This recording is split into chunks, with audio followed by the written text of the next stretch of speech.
Assalamualaikum warahmatullahi wabarakatuh. Perkenalkan, nama saya Nadia Mikatul Maula dari kelas C425 Prodi Akuntansi. Saudaraku seiman, kita adalah umat yang diperintahkan untuk melaksanakan ibadah. Setiap harinya, kita mengerjakan sholat, membaca Al-Quran, memberi sedekah, dan berpuasa. Namun, apakah kita pernah menyadari bahwa terdapat perbedaan signifikan antara ibadah yang sekadar sah atau benar dari segi prosedur dan ibadah yang makbul atau diterima dan memperoleh pahala dari Allah Subhanahu wa taala. Ibadah yang sah hanya sekedar memenuhi kewajiban kita di dunia ini, sedangkan ibadah yang makbul merupakan tiket keberhasilan kita di kehidupan setelah mati. Hari ini kita akan membahas topik yang sangat krusial, yaitu qabulul ibadah, yakni syarat dan kunci agar setiap amal ibadah kita tidak hanya sekedar tindakan fisik, melainkan benar-benar diakui dan mendapatkan balasan terbaik dari Allah Subhanahu wa taala. Apa yang dimaksud dengan qabulul ibadah? Qabulul ibadah merujuk pada persetujuan dan penerimaan dari Allah Subhanahu wa taala terhadap perbuatan seorang hamba yang berujung pada pemberian pahala, pengampunan dosa, dan peningkatan derajat di hadapannya. Perbedaan antara sah dan makbul. Sah ini menunjukkan bahwa kita telah memenuhi semua syarat fikih yang diperlukan. Contohnya, melakukan wudhu sebelum melakukan sholat.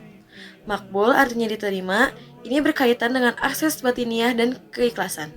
Meskipun sholat kita sah, tapi jika ada unsur riya atau pamer atau ketidakfokusan hati, Allah mungkin menolak ibadah tersebut di hari kiamat. Allah Subhanahu wa taala berfirman, sesungguhnya Allah hanya menerima ibadah dari orang-orang yang bertakwa. Quran Surat Al-Maidah ayat 27. Di sini, takwa merupakan payung yang mencakup seluruh kriteria penerimaan. Ada dua pilar utama qabulul ibadah. Suatu amalan tidak akan diterima kecuali ia berdiri di atas dua pilar utama yang tak terpisahkan. Sebagaimana dirangkum dalam firman Allah, Quran Surat Al-Kahf ayat 110. A'udzubillahi minasyaitonirrajim.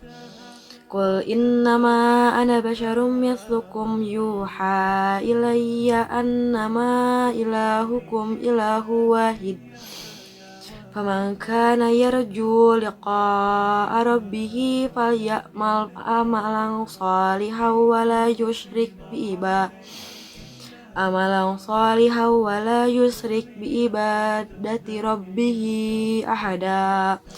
Yang artinya, katakanlah wahai Muhammad, sesungguhnya aku ini hanya seorang manusia seperti kamu yang telah menerima wahyu bahwa sesungguhnya Tuhan kamu adalah Tuhan yang Maha Esa. Maka barang siapa mengharap pertemuan dengan Tuhannya, maka hendaklah dia mengerjakan kebajikan dan janganlah dia mempersekutukan dengan sesuatu pun dalam beribadah kepada Tuhannya. Dari ayat ini kita tarik dua pilar. Satu, al-ikhlas, artinya tidak mempersekutukan atau memurnikan niat. Dua, al-ittiba, mengerjakan amal yang saleh atau sesuai dengan syariat. Untuk memahami bagaimana kedua pilar ini bekerja, khususnya pilar ittiba, kita harus membedakan jenis ibadah. Yang pertama ada ibadah mahdah atau ibadah yang murni. Ibadah ini memiliki prosedur, waktu, dan kuantitas yang telah ditentukan dengan jelas oleh hukum syariat, seperti sholat, puasa Ramadan, dan haji.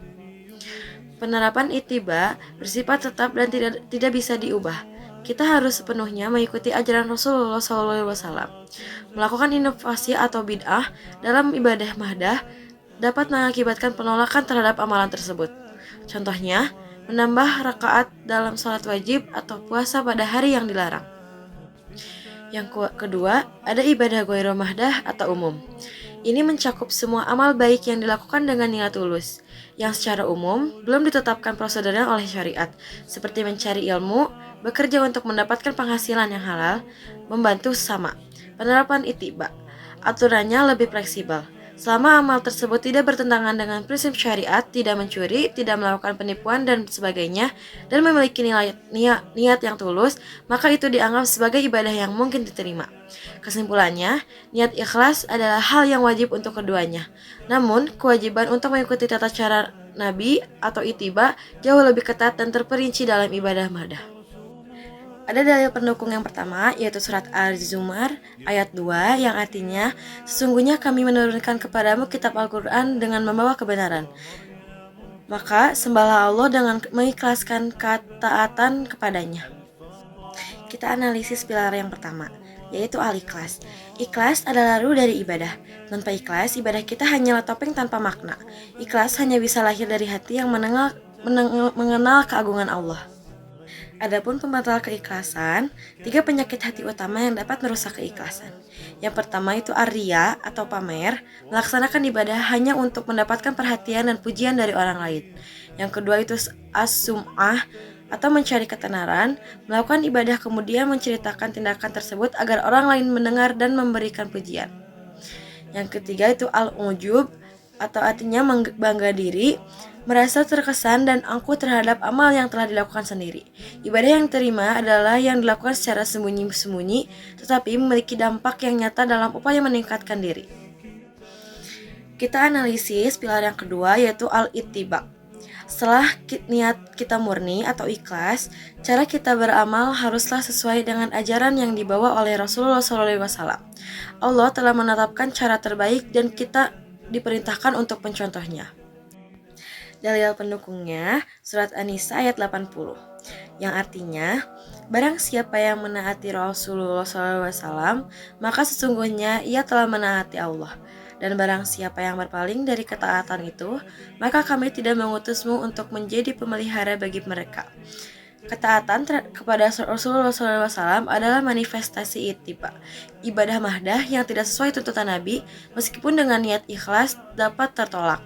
Karena itu, mempelajari sunnah Nabi SAW adalah syarat mutlak bagi diterimanya amal. Saudaraku, qabulul ibadah merupakan cita-cita tertinggi bagi setiap muslim.